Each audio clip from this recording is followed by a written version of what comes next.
नमस्कार। तो शुरू करें आज का पहला क्वेश्चन। भारत के लिए संविधान सभा की रचना हेतु संविधान सभा का विचार, यहाँ पे बड़ा ध्यान दीजिएगा, विचार सर्वप्रथम किस पार्टी ने दिया? स्वराज पार्टी ने। कब दिया? ये प्रश्न पूछा जाता है। तो देखिए, आपको ये तो पता रहता है स्वराज पार्टी की स्थापना हुई थी 1923 में। जब 23 में हो गई तो कुछ ना कुछ हरकतें करेगी, एक साल बाद हरकतें कर दी कि इसने विचार दे दिया कि अब भारत का एक संविधान होना चाहिए। पहले तो संविधान के बारे में सोचते नहीं थे, पहले तो सिर्फ आज़ादी के बारे में सोचते थे, ठीक है।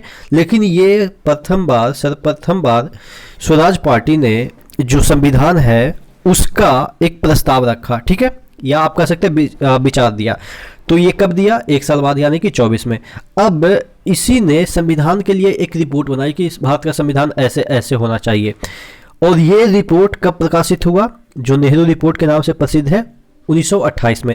रिपोर्ट, ठीक है, ध्यान दीजिएगा, रिपोर्ट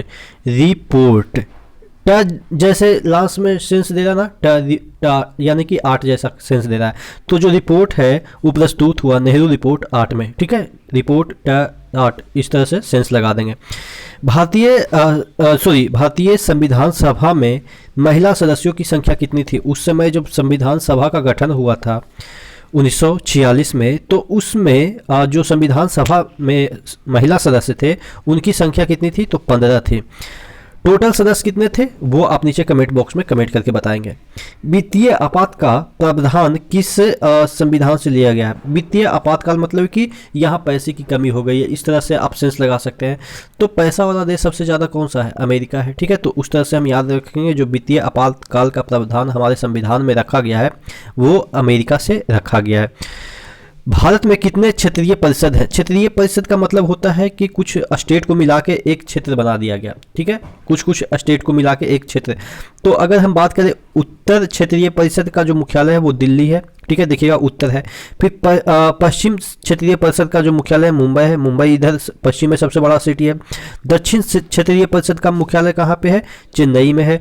और आपके जो पूर्वी क्षेत्र ये परिषद का जो मुख्यालय है वो पूरा में सबसे महत्वपूर्ण सिटी कौन सा? कलकत्ता है।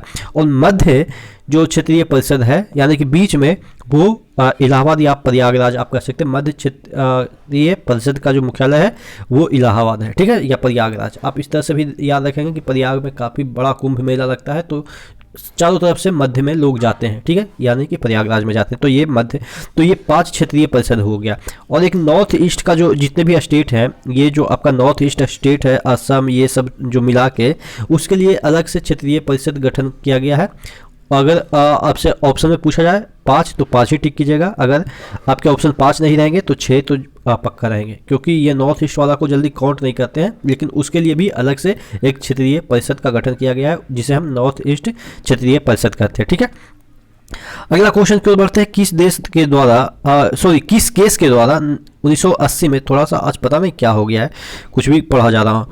किस केस के द्वारा 1980 में बताया गया कि न्यायालय संविधान की आधारभूत लक्षणों की रक्षा के लिए संशोधन का पुनरावलोकन कर सकती है? कहने का मतलब ये है कि पहले क्या होता था कि जब मन हुआ तब सरकार, यानी कि भारत सरकार, कुछ भी संशोधन कर सकती थी।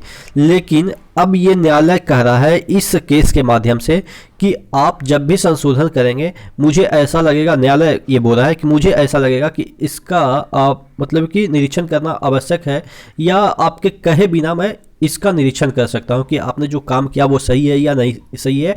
और अगर सही नहीं है तो आपके द्वारा काम किया गया जो चीज़ है उसको मैं निरस्त घोषित कर दूंगा, यानी कि उसको उसकी जो आप कह सकते हैं कि इम्पोर्टेंस है वो 0 कर दूंगा, ठीक है। यानी कि न्यायालय के पास इतनी शक्ति है कि जो विधायिका द्वारा बनाया गया कोई भी कानून को ये निरस्त कर सकती है पुनर्वलोकन के माध्यम से, ठीक है। तो ये कौन से केस में ऐसा कहा गया था? तो मिनर्वा मिल का जो केस था उसमें ऐसा कहा गया था कि जो विधायिका कोई भी कानून या संशोधन करती है उसका पुनर्वलोकन न्यायालय कर सकती है, ठीक है। तो याद कैसे करेंगे कि मिल में जल्दी हम देखते हैं कि शाम के शाम या जब भी उसका काम फिनिश हो जाता है मील का, तो हमेशा मतलब कि 24 घंटे के बाद उसका पुनर्वलोकन करते हैं ताकि वो अच्छे से काम कर रहे हैं या नहीं कर रहा है, ठीक है, उसको रोजाना हम लोग चेक करते हैं, ठीक है। तो ये पुनर्वलोकन मतलब क्या हो रहा है कि चेक करना, तो यानी कि जितने भी काम विधायिका करेगी, विधायिका इन द सेंस कि आप कह सकते हैं कि जो संसद भवन जितने भी कानून या जो भी बनाती है उसका ये न्यायालय पुनर्वलोकन करती है कि सही है या गलत है। तो उसी तरीके से जिस तरह से हम अपने मील में जो भी मील होता है, मील मतलब कि जिसमें कि हम लोग आटा मतलब कि बनाते हैं या जो भी चीज़ें होती है या कोई चीज़ का प्रोडक्शन होता है, तो उसको समय समय पे हम लोग निरीक्षण करते रहते हैं, यानी कि पुनर्वलोकन करते रहते हैं। तो उसी मील से हम याद कर लेंगे, ठीक है।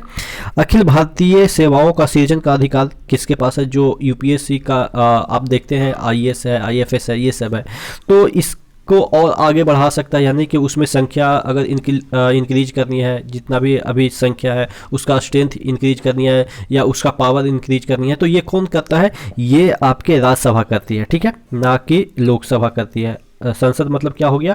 संसद मतलब हो गया राज्यसभा, लोकसभा और राष्ट्रपति। तो ये कौन काम करती है? ये राज्यसभा ही सिर्फ काम करती है। तो आपके ऑप्शन यहाँ पे देखिएगा थोड़ा सा एकदम से पास पास दे दिया है संसद। जैसे ही आपके ऑप्शन रहेंगे तो आप संसद को ही टिक करेंगे, क्योंकि लग रहा है कि संसद तो ऐसा काम कर ही सकती है। लास्ट क्वेश्चन देख लेते हैं। 2001 ईस्वी में संसद द्वारा पारित किस संविधान संशोधन विधेयक के अनुसार लोकसभा एवं विधानसभाओं की सीटें की संख्या 2026 तक वही रहेगी? जो पहले से जितने भी लोकसभा के सीट है उतना ही सीट रहेगा। ये कौन से संशोधन के तहत बताया गया है? तो ये आपके 84th जो संशोधन हुआ था, जिसके तहत ये बताया गया था कि 2026 तक जितने लोकसभा में सीट हैं, जितने राज्यसभा और ये आपके विधानसभा में सीट है उतना ही रहेंगे। विधानसभा में मतलब कि जितने भी स्टेट के विधानसभा है और कुछ तो आपके केंद्र शासित प्रदेश के भी विधानसभा होते हैं, तो जो सीट है उतना ही रहेगा, इसमें कोई संशोधन नहीं होगा। ये कौन सा संशोधन कह रहा है? 84। ये 84 का लास्ट में 4 है, तो हम इस तरह से याद करते हैं कि चेयर के 4 पैर होते हैं। तो ये जो आपके लोकसभा में बैठे या विधानसभा में बैठे चेयर पे जो लोग बैठते हैं, यानी कि जो सांसद हो गया या आपके जो भी मंत्री वगैरह हो जाते हैं, जितने भी नेता होते हैं वो चेयर के 4 पैर पे ही बैठते हैं, तो उनका जो ये चेयर है वो बढ़ाया नहीं जाएगा या घटाया नहीं जाएगा, ठीक है, 2026 तक। ये कौन सा संशोधन कर रहा है? लास्ट में 4 है, यानी कि 84 संशोधन, ठीक है। तो आशा करते हैं चीज़ें याद हुई होगी। तो नेक्स्ट वीडियो में मिलते हैं, तब तक के लिए धन्यवाद।